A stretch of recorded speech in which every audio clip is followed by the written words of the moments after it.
เคยมีเรื่องราวเกิดขึ้นพระมหาโมคคัลลานะไปเห็นเปรตตัวนี้ก็เลยถามว่าเจ้ามีลิ้นยาว5 โยชน์มีศีรษะตั้ง9 โยชน์อัตภาพของเจ้าสูงถึง25 โยชน์เจ้าได้รับทุกข์ทรมานขนาดนี้เจ้าเฮ็ดกรรมชั่วอันใดมาเนาะเจ้าจึงเป็นแบบนี้พระโมคคัลลานะไปถามเพิ่นนะเราก็เว้าตามความเป็นจริงเลยเปรตตัวนี้บอกว่าข้าแต่ทานผู้เจริญในอดีตชาติสมัยพระสัมมาสัมพุทธเจ้าพระนามวกัสสปะ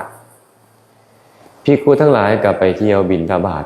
อยู่หอฉันเที่ยวบิณฑบาตแล้วก็มาอยู่หอฉันประชาชนทั้งหลายฟังธรรมได้ต้อนรับขับสู่ได้ล่างตีนเซตตีนจัดอาสนะเตรียมน้ำฉันน้ำไส้ถวายภิกขุทั้งหลายเหล่านั้นได้ฟังธรรมคาถาแล้วเกิดความเลื่อมใสเลยได้นำเอาบาตรของภิกขุทั้งหลายเหล่านั้นกลับไปสู่เฮือนของตนเองนำอาหารบิณฑบาตนั่นมาเพื่อถวายแก่พระภิกขุทั้งหลายทานผู้เจริญในสมัยนั้นข้าพระเจ้าเกิดเป็นกาตัวหนึ่งได้จับอยู่เทียงเทิงยอดศาลานั้นเมื่อเห็นชาวบ้านพยายามนำอาหารมาถวายแก่พระภิกขุทั้งหลายอยู่ข้าพระเจ้านี้อาศัยความโลภของข้าพระเจ้าเองบินลงไปจับเอาคำเข้าคาบเอาคำเข้าของชาวบ้านที่จะนำไปถวายแก่พระสงฆ์นั้นมาบริโภคได้3 คำนึงว่าซั่นทานผู้เจริญด้วยบาปกรรมนั่นแหละเป็นเหตุให้ข้าพเจ้าหลังจากตายจากความเป็นกาแล้วเข้าถึงนรกอเวจีตลอดหลายร้อยปีหลายพันปีหลายแสนปีเป็นอันมากจนแผ่นดินหนาขึ้นมา1 โยชน์พอไม่ออกลองคิดเบิ่งเด้อเวลาขี้ฝุ่นมันพัดไปพัดมันถึกลมพัดไปพัดมาพัดไปพัดมาแล้วมันทับถมกันนะได้เม็ดหนึ่งนี่พวกไม่ออกว่าโดนบ่โดนเนาะแต่อันนี้นี่นะทางฝุ่นทางต้นไม้ใบหญ้าที่มันล่มลงที่มันสลัดใบมันลงกันนี่ถมกันนี่สูง1 โยชน์สูง16 กิโลเราตกนรกอยู่สัมพันธ์แหละเราว่าไปกินของส่งนี่ระวังในญาติโยมโดยเฉพาะคนใกล้วัดคือพวกเราแม่ซีแม่ขาวคือกันไอจั่วไอเนียนคือกันมักกะทายกวัดคือกันอันใดเป็นของส่งนี่นะหากเฮานำไปบริโภคเป็นของตัวเองยักยอกเอามาเป็นของตัวเองเจ้าจะเป็นพระสงฆ์ก็ตามเจ้าจะเป็นสามเณรก็ตาม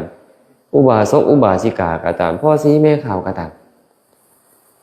จะเป็นเหตุให้เจ้านี่เข้าถึงอบายทุกขติวินิบาตนรกได้พ้นจากนั่นมายังมาเป็นเปรตอีกเพิ่นเว้าไว้แบบนี้ว่ายาพิษที่บุคคลกินแล้วถึงแก่ความตายหรือทุกปานตายบ่ชื่อว่ายาพิษเลยแต่ว่าของสงฆ์ที่บุคคลประทุษร้ายแล้วเฮ็ดให้เสียหายแล้วเป็นยาพิษยิ่งกว่ายาพิษอีกเพิ่นว่าเฮาเอาน้ำกรดมากินนี่อย่างหลายก็ตายเป็นบ่แม่เขาหรือทุกปานตายแต่เฮาจะบ่เข้าถึงอบายทุกขติวินิบาตนรกย้อนแต่ของสงฆ์ที่เฮายักยอกมาหรือลักขโมยเอามาเพื่อบริโภคนี่นะมันเป็นยาพิษยิ่งกว่ายาพิษเพราะมันจะไหม้เฮาอยู่ในปัจจุบันเฮ็ดให้เฮาเข้าถึงอบายทุกขติวินิบาตนรกนำจากนรกสู่นรกจากอบายสู่อบายแล้วมาเกิดเป็นเพศแบบนี้อีกนี่เป็นโทษของสงฆ์อันนี้ขนาดกาเลยนี่ไปคาบเอาคำเข้าที่เขาจะนำไปถวายเพื่อสงฆ์ยังบ่ฮอดสงฆ์ซ้ำได้เขานำมาโดยเฮือนเขาจะไปถวาย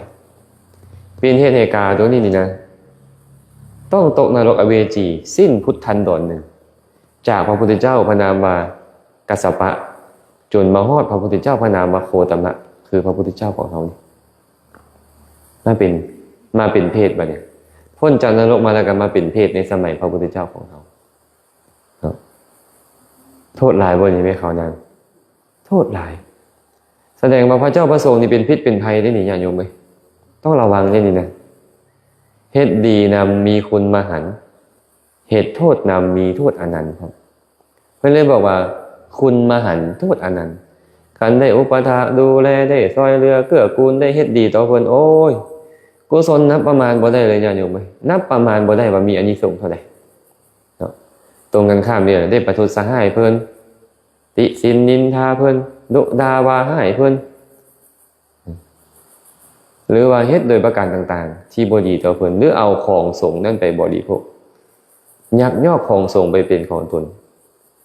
จะเป็นเหตุให้เข้าถึงอบายทุกขติวินิบาตนรกตลอดกาลอันยาวนาน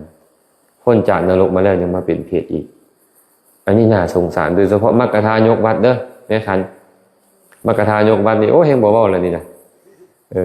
ตามวัดต่างๆนะคันมีครูบาอาจารย์แนะนำสั่งสอนดีแน่ก็ดีไปเนาะคันบ่ได้ยินบ่ได้ฟังธรรมเลยหั่นนะอยากแต่ได้อันมรรคทายกวัดนี่ก็ได้เคยได้ยินบ่ไม่ออกวัดครึ่งนึงกรรมการครึ่งนึงหั่นน่ะระวังรถพวกเนี้ย